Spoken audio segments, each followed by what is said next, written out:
नमस्कार शेतकरी बांधवांनो, कृषी कन्या उद्योग समूहामध्ये आपलं सहर्ष स्वागत करतो. शेतकरी बांधवांना आपली कांदा लागवडीची जोरदार या ठिकाणी तयारी सुरू आहे. जोरदार अशा प्रकारे आपण कांदा लागवडीचं या ठिकाणी नियोजन करत आहात.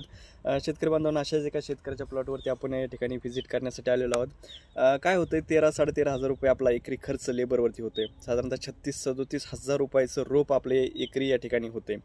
एवढा मोठ्या प्रमाणात खर्च करून शेतकरी बांधवांनी एक ट्रीटमेंट, आपण जी मुलांना ट्रीटमेंट द्यायला पाहिजे, ती कुठंतरी आपली मिस होते. लेबरच्या अभावामुळे म्हणा किंवा वेळेच्या अभावामुळे म्हणा, तर ती ट्रीटमेंट आपली कुठंतरी राहून जाते. शेतकरी बांधवांना काय करा, एक जलकुंड त्या ठिकाणी तयार करा. सोपी पद्धत तुम्हाला सगळ्यांना माहितीच आहे. एक जलकुंड तयार करा. त्याच्यामध्ये आपलं एक कॉन्टॅक्ट आणि सिस्टमिक जे दोन्ही प्रकारे काम करतं असं एक फंजीसाईड, बुरशीनाशक त्यामध्ये टाका. थोडंफार ह्युमिक त्यामध्ये टाका आणि त्यामध्ये आपलं जे रोपं उपटलेत, ते जे रोपं उपटलेली मुळं त्याच्यामध्ये एक 10 मिनटं भिजून ठेवा. जेणेकरून काय होतं की बुरशीचा प्रादुर्भाव नवीन फील्डमध्ये होणार नाही, किंवा ज्या ठिकाणी नवीन फील्डमध्ये जी बुरशी असेल त्याचा लवकर अटॅक आपल्या रोपावरती होणार नाही. जर शेतकरी बांधवांना वेळेअभावी तुम्हाला ते शक्य होत नसेल, तर एक सोपी पद्धत तुम्हाला या ठिकाणी सांगतो की एक आपला बॅटरी पंप घ्या.